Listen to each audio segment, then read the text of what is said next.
This week's conversation comes from my last several weeks of onboarding three new clients at once.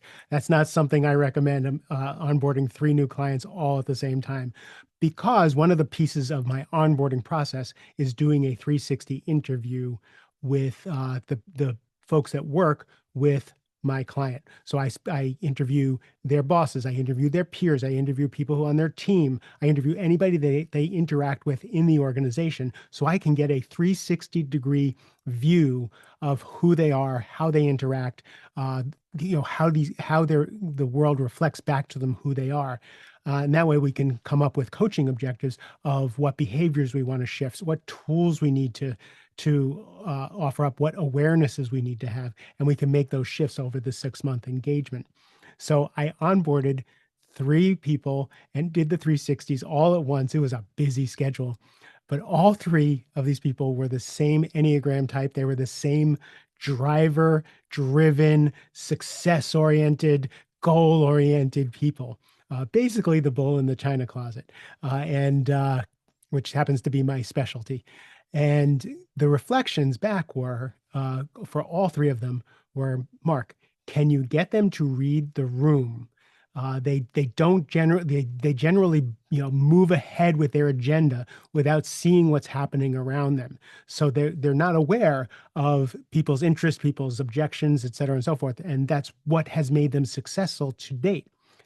So let's take me for an example. I'm actually the opposite. Naturally, I am an empath.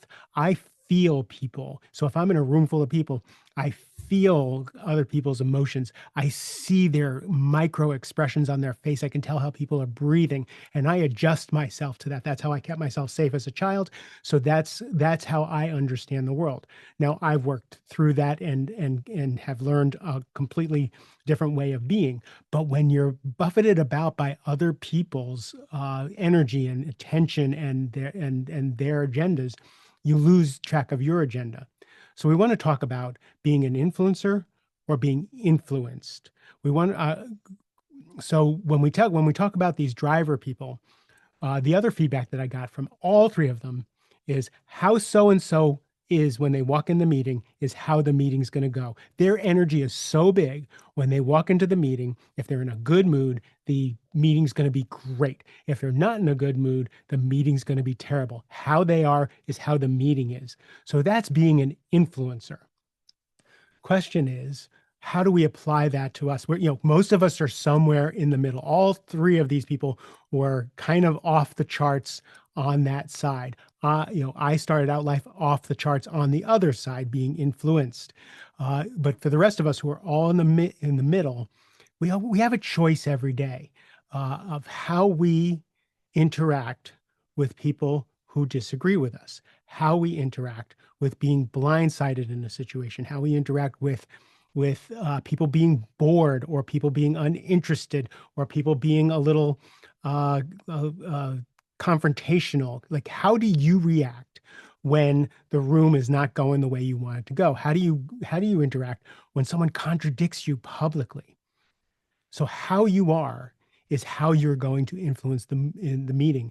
And my goal for all of my clients, my goal for myself, my goal for you in listening to this is that we cultivate the tools, the groundedness, the centeredness, and the confidence to allow for things to happen around us and for us to stay grounded and centered and on our agenda. Now, of course, we want to always listen to other people's opinions. We want to hear other perspectives in order to make the best decisions. But it takes groundedness and confidence. When someone comes in and contradicts you and says, that's not the way it is at all, instead of getting defensive, how can you stop, take a breath, ask a question so that you can understand what this person is saying to you? Because when people talk in a meeting, they're often not saying the exact thing they mean to say. There may be a fear under it. There may be a concern under it, and you want to ferret that out. But the only way you can do that is if you are staying present in the meeting and influencing the vibe of the meeting. So if you crumble, the meeting crumbles. If you go on the defensive, the meeting goes off the rails. If you can bring your calming energy, if you can bring your clarity, asking questions, asking clarified questions is a perfect way to buy time, especially if you're thrown off your game. If you listened a couple episodes back, I had Michael Neal on the show. Michael Neal's a coach who is also just deeply spiritual, deeply connected to, whatever his source, all of our source, but his source is. And if you listen to that episode, you will hear me asking questions. I had an agenda for the meeting. There's things I wanted Michael to talk about, and I challenged him for things. And if you know my interview style, sometimes I ask questions I know the answer to that I think you're going to have those questions. And every time I asked Michael a question, and I brought this energy that I'm bringing to you right now, Michael would just calmly either not answer the question, would divert to how he wanted to answer the question, talk about the topic that he wanted to talk about. And I told everybody that after that interview, my nervous system my nervous system calmed, my nervous system quieted down, and I became more and more in resonance that I was a different person from the beginning of that episode to the end of that episode. I've listened to it over again. I've had other people listen to it, and his absolute presence changed the way I was showing up in the conversation. And it was such a beautiful thing. I wanted to be more like him. I didn't want him to be more like me. You want the people in your meetings. You want the people who you are working with, like as salespeople.